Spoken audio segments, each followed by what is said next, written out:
And ఇరాన్పై Israel మరియు America సంయుక్తంగా దాడులు జరిపితే ఇరాన్ మరి ప్రతీకార చర్యలు కూడా చేపట్టింది.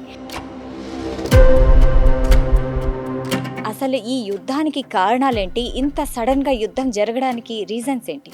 ఇరాన్ ఇజ్రాయెల్ మధ్య ఉన్నటువంటి సమస్య ఈ రోజు వచ్చినటువంటి సమస్య కాదు. కారణం ఏంటి అంటే పిచ్చోడి చేతిలో రాయున్నట్టు ఇరాన్ చేతిలో అణ్వాయుధాలు ఉండడం వేరు, ఇతర దేశాల దగ్గర ఉండడం వేరు. కానీ ఎందుకు అమెరికా ఇందులోకి మధ్యలోకి వచ్చింది అసలు? అవునండి, అమెరికా ఏంటి అంటే ఇజ్రాయెల్కి అమెరికాకి చాలా సన్నిహిత సంబంధాలు ఉన్నాయండి. కారణం ఏంటి అంటే అమెరికాకు ఒక బ్యాడ్ హిస్టరీ ఉంది, not only for the Trump. ప్రపంచ దేశాల్లో పరిపాలన చేంజ్ చేయడానికి వీళ్ళు ఎవరండి? వీళ్ళన్నా పెద్దన్నలా? అయితే ఆయతుల్లా ఖమేని చనిపోయారు కదా. అవునండి. సో దీని తర్వాత అక్కడ ఆ కంట్రీలో ఇప్పుడు శాంతి నెలకొనే అవకాశం ఉందా? కష్టమనే చెప్పాలండి. ఇప్పుడు భావజాలంలో అయితే ఏం మార్పు రాలేదు. కారణం ఏంటంటే భారతదేశంలో కూడా మనం చూసుకుంటే కనుక కాశ్మీర్లో ఉన్నారు షియాలు ఎక్కువగా, లక్నోలో ఉన్నారు, అలాగే హైదరాబాద్లో కూడా షియా కమ్యూనిటీ ఉన్నది. అండ్ ఇది ఏమన్నా మూడో ప్రపంచ యుద్ధానికి దారి తీస్తుందా? ఎస్, అందరి భయం కూడా ఇదే. ఇప్పుడు ఈరోజు భయపడిపోతున్నారండి. దుబాయ్కి ఏదో సంపాదించుకుందామని వెళ్ళినటువంటి సుమారు గల్ఫ్ దేశాల్లో ఇప్పుడు 80 లక్షల మంది భారతీయులు ఉన్నారు అక్కడ. మరి ఈ పెట్రోల్ డీజిల్ పరిస్థితి ఏంటి? పెట్రోల్ డీజిల్ నిర్మలా సీతారామన్ గారు ఏమన్నారంటే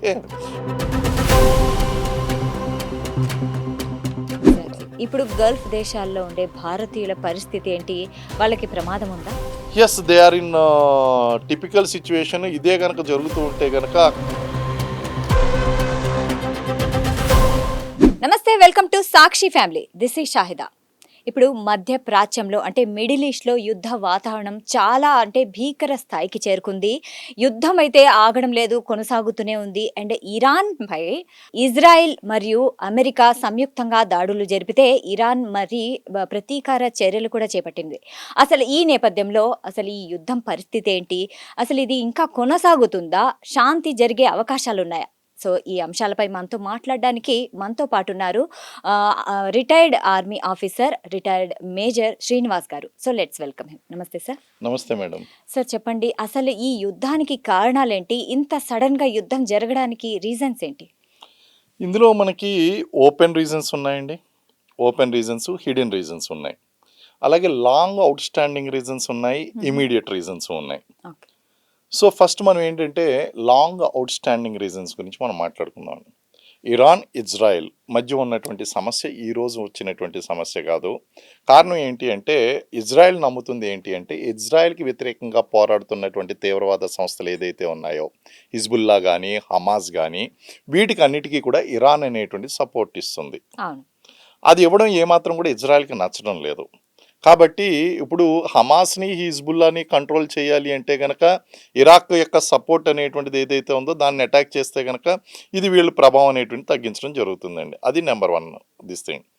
అలాగే అమెరికా ఇన్వాల్వ్మెంట్ చూసినా లేకపోతే ఏ విధంగా చూసినా సరే అమెరికా ఇరాన్ మీద ఇస్తున్నటువంటి నెంబర్ 1 ఎలిగేషన్ ఏంటి అంటే యురేనియం శుద్ధి అనేటువంటిది ఇటీవల కాలంలో చాలా ఎక్కువగా పెంచింది ఇరాన్. యురేనియం శుద్ధి చేస్తున్నారు అని ఎవరైనా సరే ప్రపంచ దేశాల్లో యురేనియం శుద్ధి చేస్తున్నారు అంటే అది అణువాయుధాలు తయారు చేయడానికి అవుతుంది. కారణం ఏంటి అంటే అణువాయుధాల్లో ఉపయోగించేటువంటి ప్రధానమైనటువంటి ముడి పదార్థం యురేనియం, స్ట్రాన్షియం ఇలాంటివన్నీ. యురేనియం మేజర్ కాబట్టి ఇది విపరీతంగా పెరిగింది. ఆ పెరగడంతో పాటు దాని యొక్క ఫార్ములా ఏదైతే ఉందో ఆ ఫార్ములా అనేటువంటిది విద్యుత్ అవసరాల కోసం అని చెప్తున్నప్పటికీ ఇరాను ఆ ఫార్ములా అనేటువంటిది అణువాయుధాలు తయారు చేయడానికి చాలా దగ్గరగా ఉంది. అంటే శాంతి సమయాల్లోనేమో విద్యుత్ అవసరాల కోసం అని చెప్పేసి యురేనియం శుద్ధి జరుగుతూ ఉంటుంది. యుద్ధ సమయాల్లో జస్ట్ స్లైట్ మోడిఫికేషన్తో దాన్ని అణువాయుధాల కింద కన్వర్ట్ చేసేయచ్చు. అయితే మీరు అనొచ్చండి, ఇప్పుడు ప్రపంచ దేశాల్లో ఎవరి దగ్గర అణ్వాయుధాలు లేవు? పాకిస్తాన్ దగ్గర లేవా? కొరియా దగ్గర లేదా? అమెరికా దగ్గర లేదా? భారతదేశం దగ్గర లేదా? ఎవరి దగ్గర లేదు? రక్షణ వ్యవస్థ కదా, ఒక డిటరెన్స్ ఫ్యాక్టర్. మీరు అన్నట్టు ఎదటి వాళ్ళు వీళ్ళ దగ్గర అణ్వాయుధాలు ఉన్నాయంటే భయపడతారు యుద్ధానికి రావడానికి. అక్కడ వరకు కరెక్టే. కానీ పిచ్చోడి చేతిలో రాయున్నట్టు ఇరాన్ చేతిలో అణ్వాయుధాలు ఉండడం వేరు, ఇతర దేశాల దగ్గర ఉండడం వేరు. ఈవెన్ పాకిస్తాన్ దగ్గర ఉంటేనే మనం భయపడతాం. మనం అంటే మనం కాదు, ఇతర దేశాలన్నీ కూడా. వీడు ఎందుకంటే దే ఆర్ ఫెనటిక్స్ అండి. ఓకే. వాళ్ళు ఏంటంటే రిలీజియస్గా కనుక చూసుకున్నట్లయితే మతం అనేటువంటిది ఎక్కువగా వాళ్ళని కంట్రోల్ చేస్తూ ఉంటుంది. మతం ఎవ్రీబడి లైక్స్, ఇప్పుడు ఎవరి రిలీజియన్ వాళ్ళకి ఇష్టం, అది ఏం పెద్ద ప్రాబ్లం లేదు. కానీ ఇక్కడ ఫెనటిక్ అనేటువంటి వర్డ్ ఎందుకు వాడవలసి వచ్చింది అంటే, ఈ ఇరాన్ చేతిలో ఎప్పుడైతే అణ్వాయుధాలు చేరుకుంటాయో వాళ్ళు చూసి అమెరికా కూడా భయపడుతుందండి ఇప్పుడు. హుహు. ఇప్పుడు ఆల్రెడీ మనకి ఒక ప్రాబ్లం ఉంది అక్కడ, నార్త్ కొరియాలోని కిమ్ కిమ్. కిమ్ జాయ్. మనకి హ్మ్. ఏదైతే ఆ సమస్య ఉందో, కిమ్ సమస్య కొరియాలో, ఆ సమస్య ఏదైతే ఉందో అలాంటి సమస్య ఇప్పుడు కిమ్కి అమెరికా కూడా భయపడుతుంది. అవును. కారణం ఏంటంటే ఎప్పుడు అణ్వాయుధం వదులుతాడో తెలీదు, ఎప్పుడు మిజైల్ పంపిస్తాడో తెలీదు, ఏం చేస్తాడో తెలీదు, హ్మ్. భయపడవలసి వస్తుంది. అలాగే ఇప్పుడు మనకి ఇరాన్ ఆయతుల్లా మీద. ఖమేనీ కూడా హుహు. ఒక రిలీజియస్ పరంగా చెప్పాలి అంటే బాగా స్ట్రాంగ్ ఇస్లామిక్ ఐడియాలజీ ఉన్నటువంటి వ్యక్తి. ఇస్లామిక్ ఐడియాలజీలో నెగిటివ్ ఐడియాలజీ అండి. ఇప్పుడు ఓకే. అందులో కూడా మనకి పాజిటివ్ షియా ఉంటుంది, నెగెటివ్ నెగిటివిటీ ఉంటుంది. ఉంది. హ్మ్. ఈయన దగ్గర నెగిటివ్ ఐడియాలజీ ఎక్కువగా ఉంది. హుహు. అండ్ షియా సున్నీ కమ్యూనిటీ అనేటువంటి problem long out standing problem.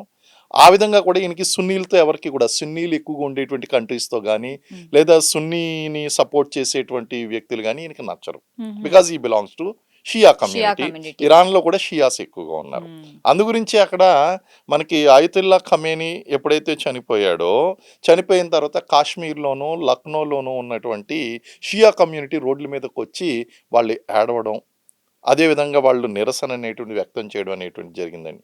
భారతదేశంలో కూడా మనం చూసుకుంటే గనక కాశ్మీర్లో ఉన్నారు షియాలు హ్మ్. ఎక్కువగా, అవును. లక్నోలో ఉన్నారు, అలాగే హైదరాబాద్లో కూడా షియా ఉన్నారు. కమ్యూనిటీ అవును. ఉన్నదండి మనకి.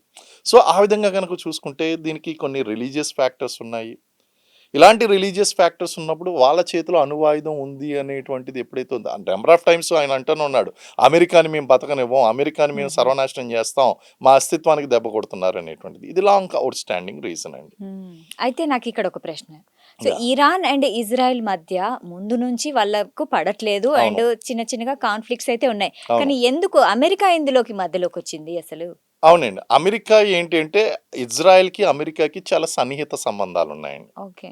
కారణం ఏంటి అంటే, ఇప్పుడు ఐరన్ డోమ్ టెక్నాలజీ, ఇప్పుడు చుట్టూ శత్రువులను పెట్టుకుని ఇజ్రాయెల్ లాంటి చిన్న దేశం దానికి ఉన్నటువంటి స్ట్రాంగ్ ఇంటెలిజెన్స్ నెట్వర్క్తో, అలాగే ఇప్పుడు ఎయిర్ వార్ఫేర్ అనేటివి మారిపోయిందండి. ఇప్పుడు 1965లోని లేకపోతే 61లోని 71లోని అప్పుడు ఏంటి అంటే, మీరు డైరెక్ట్గా గన్న పట్టుకుని గ్రౌండ్ మీదకి వెళ్ళేటువంటి war situation, conventional war situation ఇప్పుడు అది లేదు కదా. ఆహా! డైరెక్ట్గా మనం ఇక్కడే కూర్చుని ఉంటాం, ఇక్కడే కూర్చుని మిసైల్స్ ఆపరేట్ వచ్చి చేస్తూ పడిపోతాయి. ఉంటాం. మిజైల్స్, ఎయిర్ స్ట్రైకింగ్ అనేటువంటిది ఉంటుందండి, డ్రోన్ స్ట్రైకింగ్ ఉంటుంది. ఇప్పుడు మొన్న ఇజ్రాయెల్ మీద కూడా దాడి చేసినప్పుడు ఐరన్ డోమ్ని ఛేదించగలిగారండి. వీళ్ళు డ్యూటీ సెంట్రీస్ చేంజ్ అవుతున్న టైం ఏదైతే ఉందో ఆ హుహు. టైంలో సుమారు 5,000కు పైగా ఆ డ్రోన్స్ అనేటువంటి పంపించారు. అవి అటాక్స్ చేయడం అనేది జరిగిపోయింది. సో ఈ ఐరన్ స్ట్రాంగ్ ఐరన్ డోమ్ ఏదైతే ఉందో, హుహు. ఐరన్ డోమ్కి టెక్నాలజీకి హెల్ప్ చేస్తుంది ఎవరంటే అమెరికా. ఓకే. అవును. అమెరికా హెల్ప్ చేస్తుంది. అదేవిధంగా ఇరాన్‌కి, అమెరికాకి గొడవ ఉంది కాబట్టి, ఇరాన్ అక్కడ ఇప్పుడు ట్రయాంగిల్ గొడవ అండి. ఇదంతా కూడా ట్రయాంగిల్. ఇప్పుడు ఇరాన్‌కి అమెరికాకి ఎందుకు గొడవ ఉంది? సుప్రీమసీ అండి. హ్మ్. ట్రంప్ వచ్చిన తర్వాత మీరు హిడెన్ ఎజెండా అన్నాను నేను. హిడెన్ ఎజెండా అనండి, ఓపెన్ ఎజెండా అనండి. ఏంటి అంటే అమెరికాకు ఒక బ్యాడ్ హిస్టరీ ఉంది. హుహు. Not only for the Trump. ప్రపంచ దేశాల్లో పరిపాలన చేంజ్ చేయడానికి వీళ్ళెవరండి? వీళ్ళేమన్నా పెద్దన్నలా? హ్మ్. ప్రపంచానికి పోలీసులా? నువ్వు ప్రజాస్వామ్య దేశంలో ఉన్నటువంటి ఈ రోజుల్లో వేరే దేశానికి వెళ్ళి ఒక అధ్యక్షుని భార్యతో సహా నువ్వు ఎలా కిడ్నాప్ చేస్తావు? కిడ్నాప్ చేస్తారు. ఆ దేశంలో నేను ఇంటర్నల్ ప్రాబ్లమ్స్ని అవన్నీ కూడా నేను పరీక్షిస్తాను. నువ్వెవరు పరిష్కరించడానికి? యుఎన్ఓ ఉంది కదా. హ్మ్. యుఎన్ఓ ఉన్నప్పుడు నువ్వెలా చేస్తావు? కాబట్టి యుఎస్ ఇక్కడ మనం అర్థం చేసుకోవాల్సింది ఏంటంటే, America is having very notorious history of changing the regimes. అవునవును. అంటే అక్కడ ఉన్నటువంటి పాలనలు ఆ! చేంజ్ చేసేటువంటి హిస్టరీ ఉంది. ఉంది. ఉంది. అంటే అమెరికాకేమంటే ఏ 2 దేశాల మధ్యనైనా వెళ్ళి నేను శాంతి చేపట్టాను. నేనే ఈ యుద్ధాన్ని ఆపాను అని చెప్తూ ఉంటుంది. సో, ఈ వీళ్ళిద్దరి మధ్యలో కూడా వెళ్ళి శాంతి చర్చలు జరపాలని అనుకున్నట్లు కొన్ని సమాచారం అయితే ఉంది. ఇది ఎంతవరకు నిజం? హాతీ కా దిఖానే కా దాంత్ దాంతో అలాగే, అలాగే. ఖానే కా దాంత్ ఆ! అలాగే. ఇప్పుడు అది అమెరికాకి లేదండి, అది ట్రంప్‌కి ఉంది.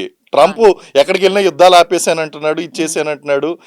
అది ఇవ్వనందుకు నోబెల్ ప్రైజ్ ఏడ్చి కోసం. మామూలుగా చావలేదండి, కొట్టు చచ్చాడు, నాకు నోబుల్ శాంతి బహుమతి అనేటివి నాకు రానివ్వకుండా చేశారు, ఇదేదని ఏదో చేశాడు. అంతా పక్కన పెడితే అండి, ఈ శాంతి అనేటువంటిది అసలు గతంలో గల్ఫ్ వార్ వచ్చినప్పుడు ఇరాక్ మీద అమెరికా దాడి చేసింది అంటే సద్దాం హుస్సేన్ మీద దాడి చేసిందా, లేకపోతే అక్కడ ఉన్నటువంటి ఆయిల్ మీద కన్నేసిందా అమెరికా? ఇప్పుడు వెనిజులాలో కూడా ఆయిల్ రిజర్వ్స్ ఎక్కువగా ఉన్నాయి కదా. అవును. ఆయిల్ రిజర్వ్స్ ఎక్కువగా ఉన్నప్పుడు అక్కడ ఉన్నటువంటి అధ్యక్షుడు అమెరికాకు అనుకూలంగా ఉండాలి, ఆయనకి మద్దతుగా ఉండాలి, అతను యొక్క ట్రేడ్ ఏదైతే ఉందో ఆ ట్రేడ్కి సహకరించాలి.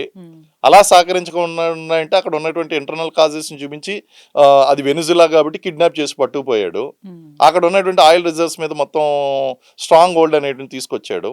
అలాగే ఇప్పుడు ప్రపంచంలో ఉన్నటువంటి ఆయిల్ రిజర్వ్స్ ఎక్కువగా ఉన్నటువంటి బావులు ఎక్కడ ఉన్నాయంటే ఇరాన్లో ఉన్నాయి. అవును. ఇప్పుడు ఇరాన్ని లాంగ్ అవుట్ స్టాండింగ్ ప్రాబ్లం ఏదైతే ఉంది, ఇజ్రాయెల్కి ఇరాన్కి మధ్య ఉన్నటువంటి గొడవని అమెరికా వాడుకోవాలి ఇప్పుడు. ఎందుకంటే అక్కడ ఆయిల్ ఇరాన్ కోసం. సపోర్ట్ చేస్తుంది, హమాస్కి, హిజ్బుల్లాకి, హౌతీస్కి సపోర్ట్ చేస్తుంది. హౌతీస్ అనేటువంటి సముద్ర దొంగలు, వాళ్ళ సముద్రానికి పరిమితం అయిపోతున్నారు. హార్ముజ్ జలసంధి నుంచి వచ్చేటువంటి నౌకలన్నిటి మీద కూడా వీళ్ళు విపరీతమైనటువంటి దాడులు చేస్తూ ఉంటారు. లేకపోతే ఇక్కడ హమాస్ అండ్ హిజ్బుల్లా వాళ్ళు డైరెక్ట్గా ఇజ్రాయెల్ మీద దాడులు చేస్తున్నారు. కాబట్టి ఈ సిచ్యువేషన్ వాడుకుని ఇటు ఇజ్రాయెల్కి సపోర్ట్ చేస్తున్నట్టు చేసి అక్కడ ఇరాన్ మీద దాడి చేయించి now he wants the regime change, అక్కడ అమెరికాకి అనుకూలంగా ఉన్నటువంటి అధ్యక్షుని తీసుకురావాలి. ఆ క్రమంలోనే ఇప్పుడు సుప్రీం లీడర్ అయినటువంటి ఆయుతుల్లా అలీ ఖమేనీని చంపివేయడం జరిగింది. అక్కడ ఊహించినటువంటి జరిగింది ఏంటి అంటే, ఊహించినదంటే ఇంతకుముందు ఇంటర్వ్యూలో కూడా నేను వేరియస్ ఇంటర్వ్యూస్లో చెప్పాను, ఖచ్చితంగా ఆయన కొడుకు ఎవరైతే ఉన్నాడో ఆయన అధ్యక్షుడు నెక్స్ట్ సుప్రీం లీడర్ అవుతాడని. అదే జరిగింది. ఇప్పుడు ఆయన కొడుకు లీడర్ అవ్వడం అనేటువంటి జరిగిందండి. సో ఈ ప్రయత్నంలో ఈ గ్యాప్లో ఏం ట్రై చేశాడు, తనకు అనుకూలంగా ఉన్నటువంటి వ్యక్తిని తీసుకురావడానికి ప్రయత్నించాడు. అంటే రెజ్యూమ్ చేంజ్ అండి. గతంలో మనకు చూసుకుంటేనండి 20-25 దేశాల్లో రెజ్యూమ్స్ చేంజ్ చేశాడు. 70-75 కంట్రీస్లో ఎలక్షన్స్లో ఇన్వాల్వ్ అయ్యాడని కాదు, అమెరికా ఇన్వాల్వ్ అయ్యింది. 1945 నుంచి కూడా మనం చూసుకుంటూ ఉంటే 70-75 దేశాల యొక్క ప్రజాస్వామ్యపు ఎన్నికల్లో అమెరికా ఇన్వాల్వ్ అయ్యింది. 20-25 నేషన్స్లో వాళ్ళు రెజ్యూమ్స్ చేంజ్ చేయడానికి ప్రయత్నించారు. ఇక్కడ కూడా రెజ్యూమ్ చేంజ్ చేయాలి. జోక్యం చేసుకుంటుందండి, 100% జోక్యం చేసుకుంటుంది. దీన్ని ఎవరు కూడా గతంలో ఆపలేకపోయారు, ప్రస్తుతం కూడా ఆపలేకపోతున్నారు. దాంతో ఇజ్రాయెల్, అమెరికా రెండు కలిపి అక్కడ ఇరాన్ మీద దాడి చేయడం అనేటువంటిది జరుగుతుందండి. ఎవరికున్న ప్రయోజనాలు వాళ్ళకున్నాయి. ట్రంప్కి ఆయిల్ కావాలి, వీళ్ళకి థ్రెట్ అనేటువంటిది కిల్ చేసుకోవాలి. అయితే ఆయతుల్లా ఖమేనీ చనిపోయారు కదా. సో దీని తర్వాత అక్కడ ఆ కంట్రీలో ఇప్పుడు శాంతి నెలకొనే అవకాశం ఉందా? కష్టమనే చెప్పాలండి. ఇప్పుడు భావజాలంలో అయితే ఏం మార్పు రాలేదు. కారణం ఏంటంటే ఆయన కొడుకు అదే భావజాలంతో ఉన్నటువంటి వ్యక్తి, సేమ్ భావజాలం ఉంది ఆయన దగ్గర కూడా. అలాగే ఆ షియా కమ్యూనిటీకి సపోర్ట్ చేయడము, అలాగే అవన్నీ కూడా ఆ భావజాలం ఆయనలోనే కనిపిస్తుంది. దీనికి మించి ఐఆర్జీసీ దళాలు ఏదైతే ఉన్నాయో ఐఆర్జీసీ దళాలు కూడా చాలా స్ట్రాంగ్గా వాళ్ళకు ఉన్నటువంటి రిఫైనరీస్ కాపాడుకోవడంతో పాటు ఇప్పుడు ఏం చేస్తున్నారంటే, శాంతి నెలకొనేటువంటి విషయం పక్కన పెట్టండి, ఇప్పుడు సౌదీ అరేబియా మీద ఎందుకు దాడి చేస్తున్నారు, లెబనాన్ మీద ఎందుకు చేస్తున్నారు, కువైట్ మీద ఎందుకు చేస్తున్నారు, ఇవన్నీ కూడా మిగిలినటువంటి ఈ యొక్క సున్నీ డామినేటెడ్ కంట్రీస్ ఏదైతే ఉన్నాయో వాటి మీద దాడి చేయడం. అయితే వీళ్ళు చూపిస్తున్నటువంటి కాజ్ ఏంటి అంటే, మేము అమెరికా యొక్క బేసిస్ మీద చేస్తున్నాం అన్నప్పుడు మరి ఇక్కడ సాధారణమైనటువంటి పౌరులు ఎందుకు ఎఫెక్ట్ అవుతున్నారు? బుర్జ్ ఖలీఫా మీద ఇప్పుడు ఇంకా అధికారికంగా అయితే కనుక మనకి కన్ఫర్మ్ చేయలేదు, కానీ అక్కడ ఆల్రెడీ మీడియా ఏం ప్రసారం చేస్తుంది, బుర్జ్ ఖలీఫా దగ్గరలో ఉన్నటువంటి పొగను చూపించి దాని మీద కూడా దాడి జరిగింది అంటున్నారు. నువ్వు బుర్జ్ ఖలీఫా మీద దాడి చేయవలసిన పని అదేనా? అమెరికా స్థావరమా? అంటే ఏం జరుగుతుంది ఇక్కడ ఇరాన్ అనేటువంటిది ఒక్కసారిగా తన యొక్క ఇస్లామిక్ కమ్యూనిటీ అయినటువంటి ఓన్ కంట్రీస్ ఏదైతే ఉన్నాయో ఆ కంట్రీస్ మీద దాడి చేయడం వలన ఇది హిడెన్గా మళ్ళీ ఎలాంటి సమస్యకు దారితీస్తుందంటే షియా సున్నీ సమస్యకు కూడా దారితీసేటువంటి అవకాశం ఉందండి. ఇది ఈ రోజు ఉన్నటువంటి సమస్య కాదు కదా షియా సున్నీ అనేటువంటిది. అయితే మీరు అన్నట్లు ఇప్పుడు ఇంత అంటే యుద్ధం ఇంకా కొనసాగుతూనే ఉంది, పెరిగే అవకాశాలు కూడా కనిపిస్తున్నాయి 100% అండి. అండ్ ఇది ఏమన్నా మూడో ప్రపంచ యుద్ధానికి దారి తీస్తుందా? ఎస్, అందరి భయం కూడా ఇదే, ఇప్పుడు మూడో ప్రపంచ యుద్ధానికి దారి తీస్తుందా. అలాగే ఇంకోటి కూడా మీరు వినే ఉంటారు నోస్ట్రడామస్ గురించి. నోస్ట్రడామస్ ఇచ్చినటువంటి ప్రెడిక్షన్ లో there will be a third world war అని చెప్పి ఆయన డిక్లేర్ చేశాడు. అది స్టార్ట్ అయ్యేది కూడా మధ్య ప్రాచ్యంలోనే, మిడిల్ ఈస్ట్ లోనే స్టార్ట్ అవుతుంది అని చెప్పారు. సో ఇవన్నీ క్యాష్ తీసుకుని అందరూ కూడా అవుతుందేమో అంటారు. But as per my analysis ఇది రీజనల్గా గల్ఫ్ కంట్రీస్ అన్నీ కూడా ఇన్వాల్వ్ అవుతాయి, దీంతో పాటు అమెరికా ఇన్వాల్వ్ అవుతుంది. అమెరికా ఇన్వాల్వ్ అయినప్పటికీ కూడా ఛాన్సెస్ అనేటువంటివి తక్కువ కనిపిస్తున్నాయి థర్డ్ వరల్డ్ వార్కి. ఎందుకు ఛాన్సెస్ తక్కువ కనిపిస్తున్నాయి అనేటువంటి చూసుకుంటే, మనకి ఫస్ట్ సెకండ్ వరల్డ్లో ఉన్నటువంటి జియో పొలిటికల్ కండిషన్స్లో చూస్తే కనుక అప్పుడు ఉన్నటువంటి కండిషన్స్ వేరు, అలాగే వార్ సినారియో వేరండి. అప్పుడు ఉన్నదంతా ఈ ఎయిర్ డామినెన్స్. ఇప్పుడు వార్ జరుగుతుంది అన్నామండి, వార్ జరుగుతుందంటే ఎక్కడైనా సరే మీకు నేల మీద సోల్జర్స్ కనిపించారా మీకు? ఎక్కడ soldiers? Air strikes, air strikes అండి, డ్రోన్స్, ఎయిర్ స్ట్రైక్స్, డ్రోన్స్. దీన్ని తట్టుకోవడం ఎవరి తరం కాదు. ఇప్పుడు ప్రపంచంలో ఒకప్పుడు ఎవరు స్ట్రాంగ్ ఆర్మీ అంటే ఎవరి దగ్గర అయితే పదాతి తలం చాలా స్ట్రాంగ్ ఉంటుంది వాళ్ళు చాలా స్ట్రాంగ్గా ఉండేవారు. ఇప్పుడు పదాతి తలం అనేటువంటి తర్వాత ఇన్ఫెంట్రీ తర్వాత అండి ఇప్పుడు air defence is the most. Missiles అండి, వాళ్ళు ఒక మిజైల్ వదిలిపెట్టారు అంటే ఆ మిజైల్ ద్వారా అణువాయుధం వదిలిపెట్టారంటే half of the country has gone. Exact target మీద వేస్తున్నారు. ప్రెసిషన్ టార్గెటింగ్ అంటాం దాన్ని. ఎగ్జాక్ట్ టార్గెటింగ్ అదే అండి, ప్రెసిషన్ టార్గెట్. ఎవరిని ఇప్పుడు మనకి మిలిటరీ లాంగ్వేజ్ లో ఏమంటే గ్రిడ్ రిఫరెన్సెస్ అంటాం అండి. గ్రిడ్ రిఫరెన్సెస్ అంటే లాంగిట్యూడ్స్ లాటిట్యూడ్స్ ఉంటాయి. ఏదన్నా ఒక ఏరియాని స్పాట్ చేయాలి అంటే దాన్ని ఏం చేస్తాం అంటే మేము 8 గ్రిడ్ రిఫరెన్స్ అంటాం అండి. అంటే 8 పాయింట్ గ్రిడ్ రిఫరెన్స్ ఎలా ఉంటుంది అంటే దాన్ని మొత్తం 8 నెంబర్స్ ఇస్తాం. ఆ నెంబర్ ఇవ్వడం వల్ల పిన్ స్పాట్ వచ్చేస్తుంది మాకు. ఇప్పుడు మనకి జిపిఎస్ లొకేషన్ వచ్చేసింది, లైవ్ శాటిలైట్ రిలేస్ వచ్చేసినాయి, మీకు ఎక్కడా కూడా డిలే ఉండదు, లైవ్ ఏం జరుగుతుంది అన్నది కూడా మనం చూడొచ్చు. డ్రోన్ టెక్నాలజీ వచ్చింది, స్టెల్త్ బాంబర్లు వచ్చినాయి, అలాగే రాడార్కి దొరికినటువంటి టెక్నాలజీ కూడా వచ్చింది. ఇన్ని వచ్చినప్పుడు మనం ప్రెసిషన్ స్ట్రైకింగ్ చేయడం అనేటువంటి పెద్ద కష్టం ఏం కాదు. సో ఇప్పుడు ఎయిర్ సుప్రిమసీ అనేటువంటి చాలా ఇంపార్టెంట్ థింగ్ అండి. సార్ ఇప్పుడు సరే ఈ ఎయిర్ స్ట్రైక్స్ కానీ మిసైల్స్ కానీ అండ్ మనకు టెక్నాలజీ పరంగా చాలా ముందుకెళ్ళాము. అయితే దీని పరంగా చూసుకుంటే సామాన్య ప్రజలకే నష్టం కదా. ఇప్పుడు ఎంతమంది మృతదేహాలు, చిన్న చిన్న పిల్లల కోసం తల్లిదండ్రులు ఏడుస్తున్న దృశ్యాలు చూస్తున్నాము. అండ్ భయంకరమైన దృశ్యాలు. ఈ యుద్ధం వల్ల సామాన్య ప్రజలకి నష్టమే కదా. అసలు ఎవరికి లాభం దీంతో?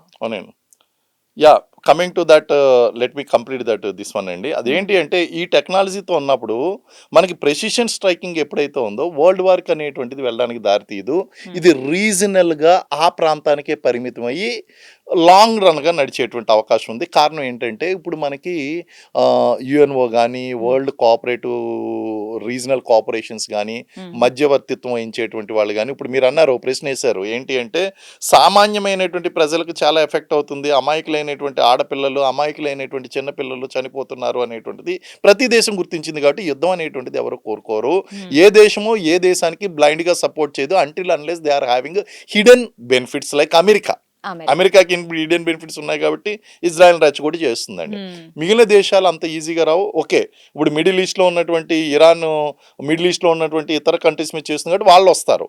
అంటే ఇది రీజనల్గా డామినేటెడ్ ఒక వన్ సైడ్ వార్ కింద ఉంటుందేమో తప్ప ఎంటైర్ వరల్డ్ వార్గా దారి తీసేటువంటి పరిస్థితులు కనిపిస్తున్నప్పటికీ అంత ఈజీ కాదండి. కానీ ఆ టెన్షన్స్ అయితే అనిపిస్తుంది మనకి ఎలాగన్నా సరే, అందులో డౌట్ ఏం లేదు. ఏమో ప్రపంచ యుద్ధం జరుగుతుందేమో అని చెప్పి. నెక్స్ట్ ఈ సామాన్య ప్రజలని యుద్ధం వచ్చిన తర్వాత అది మిలిటరీ ఎస్టాబ్లిష్మెంటా లేకపోతే సివిల్ ఎస్టాబ్లిష్మెంటా, ఆడవాళ్ళకి నష్టం జరుగుతుందా, చిన్నపిల్లలకు నష్టం జరుగుతుందా అనేటువంటిది ఎవ్వరూ ఆలోచించరు. జెనీవా కన్వెన్షన్స్ పక్కన పెట్టేస్తారు. లేకపోతే గనక అంతర్జాతీయ శాంతి ఒప్పందాలు ఏదైతే ఉన్నాయో వాటిని పక్కన పెట్టేస్తారు. ఇప్పుడు యుద్ధంలో ఎలా ఉంటుంది అంటే అండి, ఇక్కడ క్రాస్ మార్క్ గనక పెట్టుకున్నారంటే, రెడ్ క్రాస్ గనక ఉన్నది అంటే వాళ్ళని చంపకూడదు. ఇరు దేశాలు చంపకూడదండి, ఎందుకంటే వాళ్ళు వైద్య సహాయం కోసం వచ్చినటువంటి వాళ్ళు. ఒక బ్రేక్ ఉంటుందండి, ఆ బ్రేక్లో క్యాజువాలిటీస్లు అందరినీ తీసుకుని వెళ్ళిపోతారు. కానీ ఆ యుద్ధ నీతిని ఎవరు పాటిస్తారండి? ఫస్ట్ వాళ్ళనే చంపేస్తే అయిపోద్ది కదా.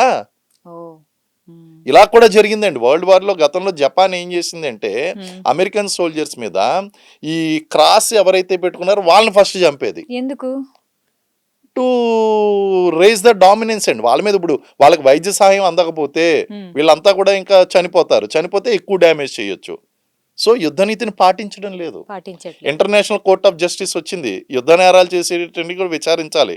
మరి సెర్బియాలోని లేకపోతే యుగోస్లావియాలోని ఇక్కడ అన్ని కూడా జరిగినటువంటి అన్ని కూడా మనం చూసుకుంటూ ఉంటే ఎంతమందికి ఉరిశిక్షలు విధించిందండి ఇంటర్నేషనల్ కోర్ట్ ఆఫ్ జస్టిస్? మరి ఐక్యరాజ్య సమితి ఏం చేస్తుంది?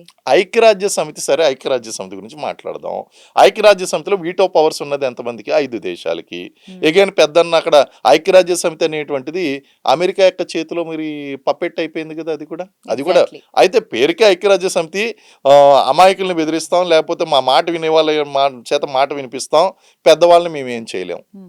అదే పరిస్థితి అయిపోయింది. అందుకే మనం కూడా వీటో పవర్కి ప్రయత్నిస్తున్నాం, వీటో పవర్ రావాలి అని చెప్పేసి. దానికి అమెరికా అడ్డుపడుతుంది రకరకాలుగా ఇవన్నీ కూడా. సో యుద్ధ నీతిలో ఏం జరుగుతుందంటే చిన్న పిల్లల మీద దాడులు చేయడం అనేది సాధారణంగా జరుగుతుంది. ఇప్పుడు మనకి ఇరాన్లో కానీ, ఇజ్రాయెల్లో కానీ, లేకపోతే అక్కడ ఉన్నటువంటి దుబాయ్లో ఉన్నటువంటి వాళ్ళందరూ బంకర్స్లోకి వెళ్ళిపోయారండి. బంకర్స్లోకి వెళ్ళిపోయారు. బంకర్స్లో వాళ్ళు నిన్న ఒక ఆయన లైవ్లో పార్టిసిపేట్ చేశారు ఇజ్రాయెల్ నుంచి. గంటలో 400 సైరన్లు, 400 బ్యాలిస్టిక్ మిజైల్స్, ఒక్కొక్క మిజైల్ ₹1.5 అంటే 600 కోట్ల రూపాయలు విలువైనటువంటి మిజైల్స్ని వదిలింది ఇరాన్. ఇరాన్. ఎక్కడి నుంచి వచ్చినాయి ఇవన్నీ? అంటే ఇవన్నీ ముందే ప్లాన్ చేసినట్లు అనిపిస్తుంది కదా. వెల్ ప్లాన్డ్ అండి, వెల్ ప్లాన్డ్. 45 రోజులు బట్టి మేము అటాక్ చేస్తాము అని చెప్పేసి ట్రంప్ చెప్తున్నాడు. ఒక పక్క నుంచి ఏమో ఇరాన్ కూడా శాంతికి ఒప్పుకుందాం అనేటువంటి ఆ టాక్స్ నడవనివ్వలేదు. సీక్రెట్ చర్చలు విఫలం అయినాయి అంటున్నారు కానీ చర్చలు కొనసాగించడం ట్రంప్కి ఇష్టం లేదు. ఓకే, చర్చలు జరుపుతున్నట్లు నాటకం ఆడి ఇక్కడ జరపడం అనేది జరిగింది. మరి ఇజ్రాయెల్కి బెనిఫిట్ ఏంటి? ఫస్ట్ ఇజ్రాయెల్ సర్వైవ్ కావాలి. ఇక్కడ 2 శక్తులు ఏకమైనాయండి. ఇజ్రాయెల్ అనేటువంటిది ఏంటి అంటే సర్వైవల్ ఆఫ్ ది ఫిటెస్ట్ సూత్రంలో అది ఉందండి. అది బతకడం కోసం చాలు నాకు. నేను బతకాలి అంటే ఇతరుల మీద అటాక్ చేయాలి. నాకు థ్రెట్ ఏదైతే ఉందో దాన్ని చంపేయాలి నేను. సర్వైవల్ కోసం లేకపోతే చచ్చిపోతుంది. చంపు లేదా చావు, డూ ఆర్ డై సిచ్యువేషన్ ఇజ్రాయెల్ది. ట్రంప్ది ఏంటి అంటే ఆ సిచ్యువేషన్ లో లేడు. ఆధిపత్యం, ప్రపంచ దేశాల్లో ఆధిపత్యం నడవాలి. ఏ దేశమైనా నా మాట వినాలి. లేకపోతే ఈ ఆయిల్ రిసోర్సెస్ కానీ, గోల్డ్ రిసోర్సెస్ కానీ ఉన్నటువంటి ఏరియాస్ అన్నీ కూడా నా ఆధీనంలో. రేర్ ఎర్త్ మినరల్స్ పాకిస్తాన్ ఏం చేసింది? మరి అతనికి రేర్ ఎర్త్ మినరల్స్ అనేటువంటి ఆఫర్ చేయలేదా? ఇవన్నీ కూడా అసిమ్ము నీరు, ఇవన్నీ కూడా. సో ఇవన్నీ కూడా చూసుకుంటే ఏంటి అంటే అండి వీళ్ళిద్దరిది 2 శక్తులు. ఒకరేమో ఆధిపత్యం కోసం, మరోరేమో అస్తిత్వం కోసం పోరాడేటువంటి వాళ్ళు, ఆధిపత్యం కోసం పోరాడేటువంటి వాళ్ళు. వీళ్ళిద్దరూ కూడా మతమౌఢ్యంతో ఉన్నటువంటి ఫినెటిక్ భావాలు ఉన్నటువంటి ఇరాన్ మీద పోరాటం చేస్తున్నారు. ఓకే, అయితే ఇరాన్ అండ్ ఇజ్రాయెల్ ఈ 2 దేశాల మధ్య సైనిక అంటే బలం ఎవరికి ఎక్కువ ఉంది? ఇజ్రాయెల్ అనేటువంటిది సైనిక బలం టెక్నాలజీ చాలా స్ట్రాంగ్ టెక్నాలజీ అండి. డిఫెన్స్లో కానీ, అఫెన్సివ్ ఆపరేషన్లో కానీ is having a strong intelligence network అండి. ఇజ్రాయెల్ ఇంటెలిజెన్స్ నెట్వర్క్ కనుక చూసుకుంటే వెరీ స్ట్రాంగ్ ఇంటెలిజెన్స్ నెట్వర్క్. అలాగే ఇజ్రాయెల్ ఏ రోజు యుద్ధం చేయలేదు. ఇరాన్ ఎన్ని రోజుల నుంచి యుద్ధం చేస్తుంది? Experience matters, technology matters, intentions matters. Dangerous intentions ఇరాన్ది. ఎందుకంటే డిస్ట్రాయ్ చేయాలనేటువంటిది. సో టెక్నాలజీ పరం దగ్గరకు వచ్చేసరికి Israel is having very strong technology అండి. దానికి అమెరికా కూడా సపోర్ట్ చేస్తుంది, అది కూడా తోడైంది. అమెరికా అండ్ ఇజ్రాయెల్లో ఒక కామన్ పాయింట్ ఉందండి, స్ట్రాంగ్ ఇంటెలిజెన్స్ నెట్వర్క్.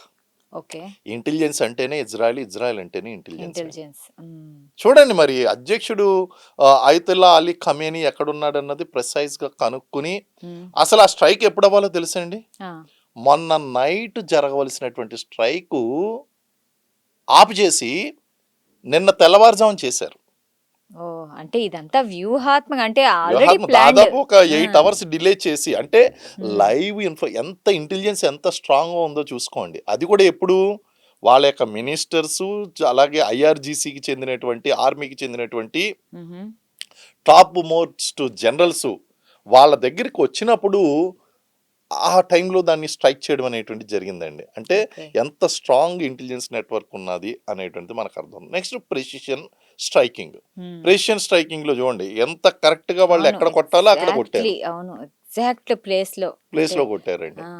సో ఈ విషయాలన్నీ కూడా మనం ఆలోచించుకుంటూ ఉంటే టెక్నాలజీ పరంగా చేయవలసింది ఏమీ లేదు. రెండోది ఏంటి అంటే అమెరికా దగ్గర బాంబర్స్ ఉన్నాయండి. ఆ బాంబర్స్ ఎలాంటివి అంటే ఇరాన్ ఎంత అనుకున్నా సరే అది స్టెల్త్ బాంబర్స్ అండి. స్టెల్త్ బాంబర్స్ అని ఎందుకంటాం అంటే రాడార్కి చెక్కనంత వేగంగా వెళ్తాయి. రాడార్కి ఎక్కడ కూడా అది రాడార్ నెట్వర్క్ లో రావు. అది ఓకే. వచ్చిందంటే డిస్ట్రక్షన్ కాదు విపరీతమైన ఇప్పుడు డిస్ట్రక్షన్స్ ఈ యుద్ధం రాను రాను అమెరికా అది కూడా యూజ్ చేసే ఛాన్సెస్ ఉన్నాయా? ఉన్నాయండి. ఇప్పటికే స్టెల్త్ మరి బాంబర్లు దాని తర్వాత తీసుకొచ్చేటువంటి విధ్వంసమే కదా! విధ్వంసం చాలా ఎక్కువ. ఇప్పుడు హ్మ్. ఇప్పటికీ కూడా ఏంటి అంటే ఎప్పుడైతే ఆయతుల్లా అలీ ఖమేనీని చంపేశారో హ్మ్. అక్కడ వచ్చేటువంటి నెక్స్ట్ అధ్యక్షులందరికీ కూడా అమ్మో మమ్మల్ని కూడా చంపేస్తాడు హ్మ్. అనేటువంటి భయంతో భయముంటుంది. అమెరికా యొక్క మాట వినేటువంటి అవకాశం ఉందండి. హ్మ్. ఇప్పుడు సొంత కొడుకే ఆయన వచ్చాడు. ఇప్పుడు ఇదంతా కూడా ఎవరి మీద డిపెండ్ అయ్యి ఉంటదంటే ఈయన నెగోషియేషన్స్ కూర్చొని అమెరికా విధించినటువంటి కండిషన్స్ ఒప్పుకొని అక్కడ ఉన్నటువంటి ఆయిల్ రిజర్వ్స్ ఇయన్నీ కూడా ఆయన బిజినెస్‌కి అనుకూలంగా మార్చే విధంగా హ్మ్. బిజినెస్ ఇప్పుడు బేసికల్లీ ఇదంతా ఎందుకు జరుగుతుందంటే వార్ చేసన్నా సరే బిజినెస్ చేయాలి. హ్మ్. అతను అమెరికా అధ్యక్షుడికి తక్కువ, బిజినెస్ మ్యాన్‌కి ఎక్కువ అండి. ఎక్కువ.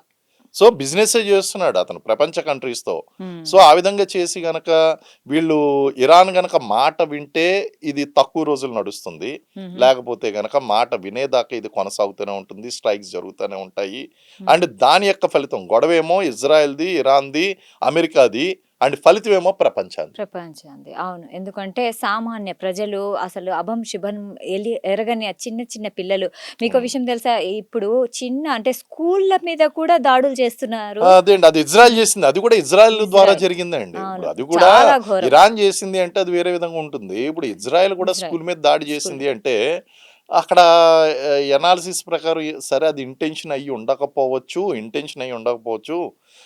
పొరపాటునైనా మిస్‌ఫైర్ గాని హ్మ్. లేకపోతే ఏదో పొరపాటున జరిగిందేమో అని. ఎందుకంటే చిన్న పిల్లల మీద దాడి దాడి చేయడం చేసేంత అనేటువంటిది నిజంగా ఇజ్రాయెల్ నీచమైన యొక్క ఇది. నేచర్ కాదు. కానీ వాళ్ళ దాడులు కూడా చాలా క్రూరంగా ఉన్నాయండి. హ్మ్. చరిత్ర చూసుకుంటే అవును. పాలస్తీన్ మీద చేసినటువంటి దాడులు గాని, ఇవన్నీ కూడా చూస్తే చాలా క్రూరంగా ఉంటాయండి అవి కూడా. అవి ఇజ్రాయెల్ మనం ఫేవరబుల్ కంట్రీ అని చెప్పేసి మనం అనడానికి కూడా లేదు. యుద్ధనీతి అంటూ వచ్చిన తర్వాత ఇంక ఇది, అది అని చూడడం లేదు. ఇటు ఇజ్రాయెల్ హ్మ్. చూడడం లేదు, అమెరికా చూడడం లేదు, ఇరాన్ కూడా చూడడం లేదు. చిన్న పిల్లలున్నారా, ఆడవాళ్ళున్నారా అనేటువంటి చూడడం లేదు. సామాన్యమైనటువంటి ప్రజానీకం ఎవరైతే ఉన్నారో హ్మ్. వాళ్ళు చాలా ఘోరంగా హిట్ అవుతున్నారు ఇందులో. అవునవును. ఈరోజు సామాన్యులు. భయపడిపోతున్నారండి. దుబాయ్‌కి ఏదో సంపాదించుకుందామని వెళ్ళినటువంటి సుమారు గల్ఫ్ దేశాల్లో ఇప్పుడు 80,00,000 మంది భారతీయులున్నారక్కడ. హ్మ్. అవును. అక్కడ పొట్ట కూటి కోసం వాళ్ళు పొట్ట చేత్తో పట్టుకొని వెళ్ళినటువంటి వాళ్ళున్నారు. వాళ్ళందరి యొక్క భద్రత పరిస్థితి ఏంటి? ఏంటి? యుద్ధమే గనక ఎస్కలేషన్ అయిందంటే వాళ్ళు భద్రత సేఫ్‌గా ఉంటారన్న గ్యారంటీ ఏంటి? ఇవన్నీ కూడా చూస్తుంటే అవును. భయమేస్తుందండి నిజంగా. అయితే ఇప్పుడు ఈ యుద్ధ ప్రభావం మన ఇండియాపై ఎలా పడింది? ఎంతవరకు దీనిపై అంటే మన ఇండియాపై యుద్ధ ప్రభావం ఉంది? ఆల్రెడీ ప్రభావం పడిపోయిందండి. ఓకే. అంటే ఎలా? బ్యారల్ రేట్స్ పెరిగిపోయినాయి. బ్యారల్ హ్మ్. రేట్సు ఇది స్టార్ట్ అవ్వకముందు ఇంటర్నేషనల్ మ్యాగజైన్ ఏముంది అంటే, ఇది $100కి వెళ్ళిపోతుంది అని చెప్పి. $100 కాదు $140 ఉందిప్పుడు. ఓహ్! అండ్ హార్ముజ్ జలసంధి ఏదైతే ఉందో దాన్ని మూసివేయడం జరిగింది. ఇది ఎప్పుడైతే హార్ముజ్ జలసంధి ద్వారా ప్రపంచానికి 20% ఆయిల్ సప్లై అనేటువంటిది జరుగుతుందండి. హ్మ్. వరల్డ్ హ్మ్. ఆయిల్‌లో. హ్మ్. సో, హ్మ్. అది మూసేశారు. హ్మ్. అది మూస్తే ఇప్పుడు అది తప్పించుకుని అది కాకుండా వేరే చోట నుంచి వెళ్ళాలి అంటే బ్యారల్ రేట్స్ అనేటివి పెరిగిపోతాయి. అవును. సరే మీరు కూడా మరి ఆలోచించారో లేదో, మీరు కూడా ప్లాన్ చేశారో లేదో, వారం రోజుల క్రితం బంగారం తగ్గింది అనుకుని ఆలోచించుకునే లోపల ఇదిగో నిన్న ఆ! ఒక 5,000 పెరిగిపోయింది. అవును. పెరిగిపోయింది. అంతకుముందేమో ఒక 5,000 పెరిగింది. దాదాపు రూ. 10,000 గోల్డ్ రేట్స్ పెరిగినియి. ఇంక అంతేనా? సిల్వర్ రేట్స్ పెరిగినియి. అయితే ఈరోజు ఏదో ఆయన చనిపోయాడు కదండీ! 3,000 తగ్గింది. తగ్గింది. ఏదన్నా శాంతి అనేటువంటి నెలకొంటుందేమో అని. ఓకే. ఓకే. మళ్ళీ అక్కడ స్ట్రైక్స్ పెరిగినియి కదండీ! మళ్ళీ పెరుగుతది. మళ్ళీ రేపు చూడండి. పెరుగుతాయి. మళ్ళీ పెరుగుతది. మరి ఈ సో పెట్రోల్, డీజిల్ పరిస్థితి ఏంటి? పెట్రోల్, డీజిలు నిర్మలా సీతారామన్ గారు ఏమన్నారంటే, ఒక గుడ్ న్యూస్ వినిపిద్దాం అని చెప్పేసి, చమురు ధరలు తగ్గబోతున్నాయి అని ప్రకటించినటువంటి 48 గంటల్లో యుద్ధం పెరిగిపోయినాయండి. స్టార్ట్ అయింది. సో, హ్మ్. ఆల్రెడీ అక్కడ నెక్స్ట్ ఇన్‌ఫ్లేషన్ చాలా భయంకరంగా పెరిగిపోతుందండి. హుహు. ఎప్పుడైతే చమురు రేట్ అనేటువంటిది బాగా పెరిగిందో, సరే గోల్డ్ డబ్బున్నటువంటి వాళ్ళు, మధ్య తరగతి వాళ్ళు కొనుక్కుంటారు. పేదలు పెద్దగా దాని జోలికి వెళ్ళరు వెళ్లరు. అనుకుంటే, ఇప్పుడు పేదల దగ్గరికి కూడా వాళ్ళ యొక్క డైలీ కన్జ్యూమబుల్స్ ఉన్నాయో హ్మ్. అవన్నీ కూడా పెరిగిపోయేటువంటి అవకాశం నిత్యావసరాలు. ఉంది. హ్మ్. కారణం ఏంటంటే ప్రొడక్షన్ కాస్ట్ పెరిగిపోతుందండి ప్రతి దానికి కూడా. ఓహో! హ్మ్. ఇన్‌ఫ్లేషన్ అనేటువంటి చాలా ఎక్కువైపోతుంది. హ్మ్. సో, యుద్ధం అక్కడ మధ్యప్రాచ్యంలో కొట్టుకుంటే దీని యొక్క ఇంపాక్ట్ ప్రపంచంలో ఉన్నటువంటి అన్ని దేశాలు భరించవలసొస్తుంది. హ్మ్. ఒక గంటలో ₹650,00,00,000 ఖర్చు పెట్టామంటే యుద్ధం అంతా తెలిసేసరికి ఎన్ని మిలియన్, ట్రిలియన్‌లు ఖర్చవుతాయన్నది మనకు తెలీదండి ఇదంతా కూడా. ఎగ్జాక్ట్‌లీ. ఇప్పుడు గల్ఫ్ దేశాల్లో ఉండే భారతీయుల పరిస్థితి ఏంటి? వాళ్ళకి ప్రమాదం ఉందా? Yes. They are in typical situation. ఇదే గనక జరుగుతూ ఉంటే గనక అక్కడ దాడులు జరుగుతున్నప్పుడు చూడండి they are suppose to do attack on military installations. హుహు. దాని బదులు ఇక్కడ స్కూల్ పిల్లలున్నటువంటి ప్రాంతంలో హ్మ్. దాడులు జరిగినాయి. ఇప్పుడు ఇరాన్ కూడా అదే పని చేయొచ్చు కదండీ! ఇరాన్ కూడా ఇప్పుడు నేను మిలిటరీ ఇన్‌స్టాలేషన్స్ బదులు మిగిలినటువంటి వాటిలో వేస్తున్నాను. కాబట్టి అక్కడ ఉన్నటువంటి వాళ్ళందరికీ కూడా భద్రతా సమస్య ఉంది. వాళ్ళందరినీ కూడా ఆల్రెడీ బంకర్స్‌లో వెళ్ళిపోమని చెప్పారు. భారతదేశం కూడా సిట్యుయేషన్ ఎప్పటికప్పుడు చాలా క్లోజ్‌గా మానిటర్ చేస్తూ ఉంది. India has to bring them back అండి వాళ్ళందరినీ కూడా. హ్మ్. ఏమాత్రం సిట్యుయేషన్ ఎస్కలేట్ అయినా external escalation or internal escalation. ఇప్పుడు ఇంకా సౌదీ అరేబియా ఏవి ఎటువంటి చర్య తీసుకోలేదు. ఈ కంట్రీస్ అన్నీ కూడా ఇరాన్ మీద ఎటువంటి రిటాలియేషన్ చేయట్లేదు. ఒకసారి అది స్టార్ట్ అయిపోయిందంటే అది ఫుల్ ఫ్లెడ్జ్డ్ వార్‌గా రీజనల్ ఇన్‌ఫ్లూయెన్స్‌డ్ వార్ కింద మారిపోతుందండి. మధ్యప్రాచ్యం అంతా రగిలిపోతుందండి. రగిలిపోతున్నప్పుడు ఇంకా అన్నిటికంటే మించి ఇక్కడ ఎవరైతే ఉన్నారో దుబాయ్, యెమెన్, హ్మ్. కువైట్ ఇయన్నీ లెబనాన్ ఈ ప్రాంతాల్లో ఉన్నటువంటి వాళ్ళందరూ కూడా ఇంపాక్ట్ అయిపోతారు. ప్రవాస భారతీయులు లేదా అక్కడ మనకిప్పుడు ఎవరైతే ఉద్యోగాల కోసం వెళ్లారో వాళ్ళందరూ కూడా ఆహ్, సేఫ్టీగా హ్మ్. లేనట్టుగానే మనం పరిగణించవలసి ఉంటుంది. సరే ఇప్పుడు ఈ యుద్ధం ఇలా జరుగుతుంటే ఇప్పుడు హ్మ్. పాకిస్తాన్ అండ్ ఆఫ్ఘనిస్తాన్ మధ్య కూడా కొంచెం ఇలాంటి వాతావరణమే నెలకొని ఉంది యుద్ధ గదా! వాతావరణం నెలకొందండి. 2 సో, యుద్ధాలు ఇది కూడా ఒకేసారి రావు. ఫ్యూచర్‌లో పెద్ద యుద్ధం జరిగే ఛాన్సెస్ ఉన్నాయా? ఈ సిట్యుయేషన్ గనక మనం చూసుకుంటే వేరే కంట్రీస్ ఇందులో ఇన్వాల్వ్ కాకపోయినప్పటికీ కూడా ఇది భారతదేశానికి అనుకూలంగా మారినటువంటి అంశం. ఆఫ్ఘనిస్తాన్ అండ్ హుహు. పాకిస్తాన్ యుద్ధం అనేటువంటిది.